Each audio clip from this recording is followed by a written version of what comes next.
But we have some people who are very sincere, who have taken to themselves, like Paul Kagame, like President Magufuli, and President of Ghana, and others. Yeah. Africa problem is not about a strong leader. It's about the strong institution. If African Union is a strong institution, that is mean they have to have an independent finance.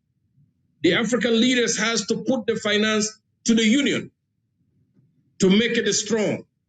Then they can link up with the friends to bring little. But when your friend is the one putting so much money to you, that is, they say your donor is your owner. We don't want to be owned because somebody is putting 100 million or 100 billions of dollars on us. The continent cannot be sell out even with $9,900 trillion because what we have is enough. It can establish us. It can build a generation. It can bring us out of the poverty.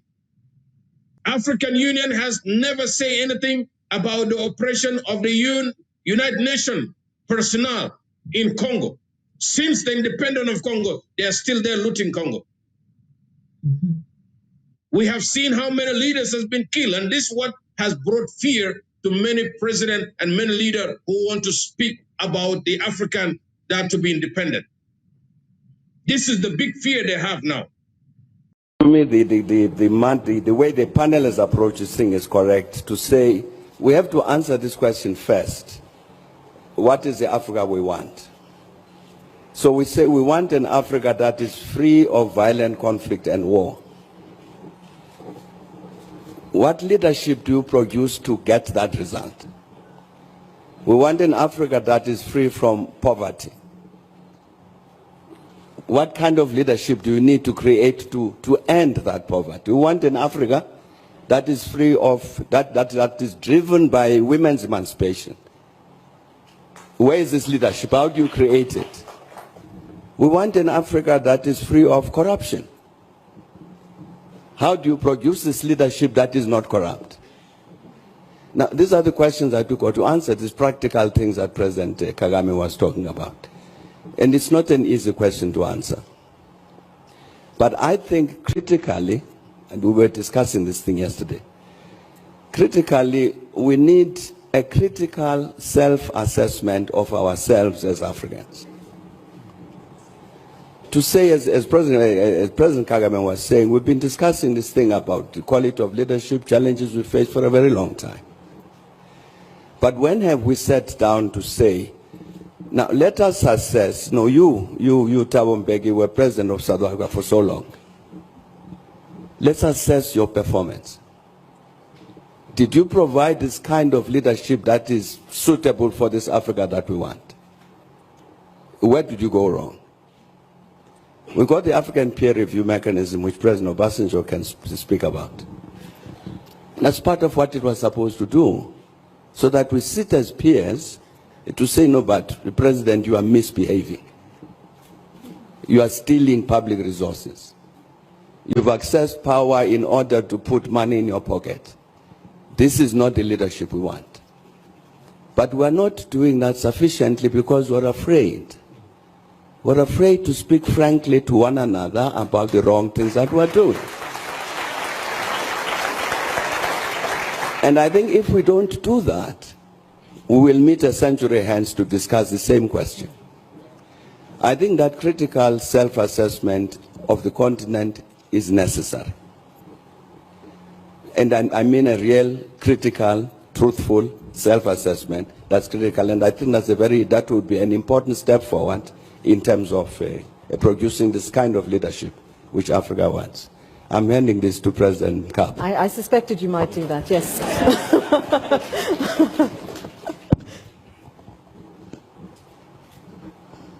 What a cruel gesture, Thabo.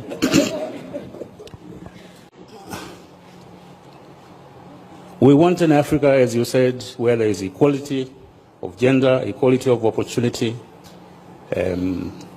promise of a good, healthy life, promise of an educated society, promise of a leadership that thinks more about service than being served, We want all of that, borders to be removed and so on. Why don't we have it? My answer is very clear. Because you have a selfish leadership.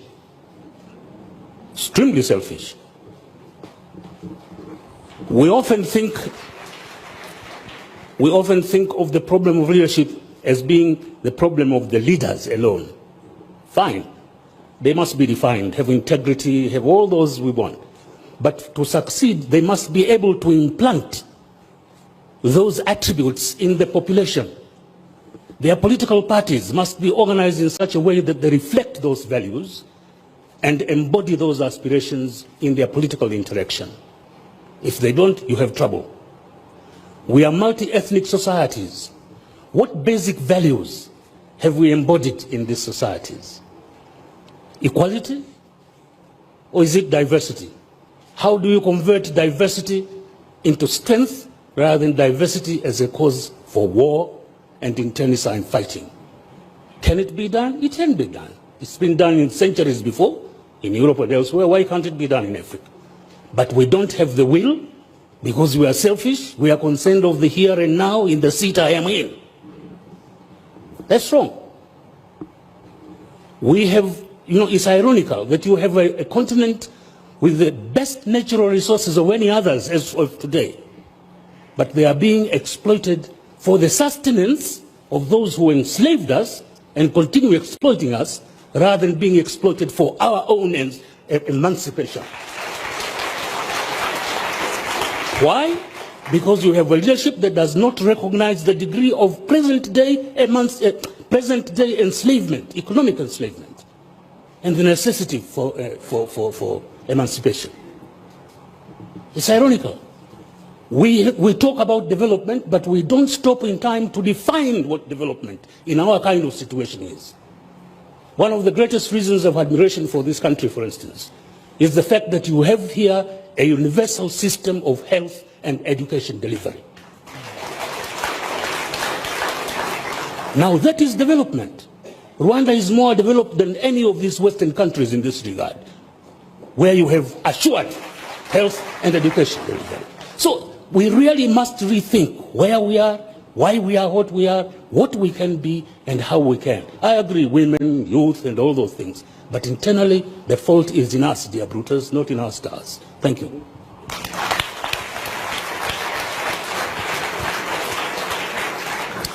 Thank you very much. I was talking to some leaders one time when the war of South Sudan erupted in 2013. Mm-hmm. In 2014, I went to Senegal. I was in Gambia, and I said I want to see President Macky Sall in Senegal, in Dakar. And it took us 2 days, and I met him. And I told him, Mr. President, during Barack Obama time, because I just came after Barack left, because Barack came to Ghana, to Senegal for visit. And I told him that Abdallah Wade and others, Haji Diouf, the former presidents, they used to stand when there is a problem in one of the African countries. So I want your voice in the coming summit for this problem that we have in South Sudan. Because you have played a big role. When Obama invited 50 head of state with prime ministers, he was the one who was representing the West Africa. Mm-hmm. By the way, West Africa has a lot to give to African people. Correct. They have done a lot. I have visited Sierra Leone before in 2010. And I saw the first university that was established in 1928, long time ago. When I saw the university, and this is the first university was established in West Africa. Those people from Senegal, from Nigeria, from where they used to go there to study.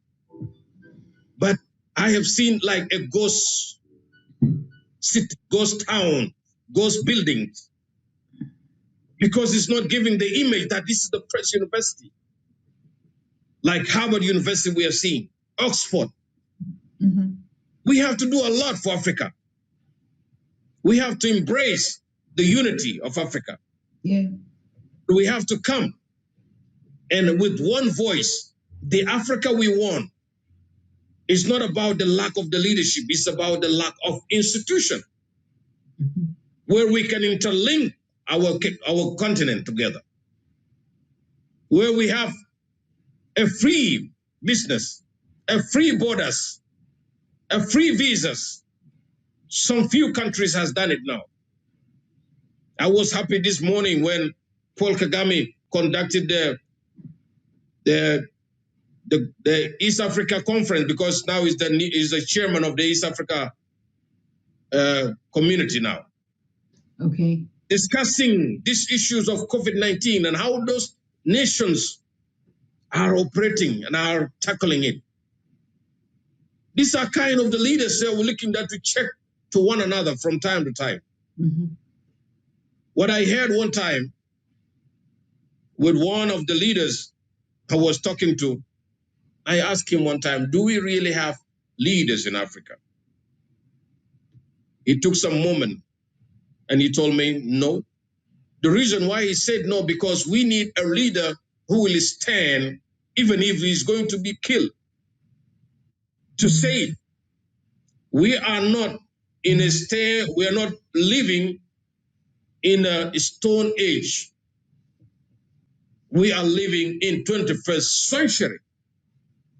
We are the luckiest continent in the whole world who have the young generation, 60% under 20s. That is a great to invest in them. That is a great to give them a right education. That's a great to build them in the democracy. And this is what we should do for Africa. Correct. Now, even our campaigns and all the election as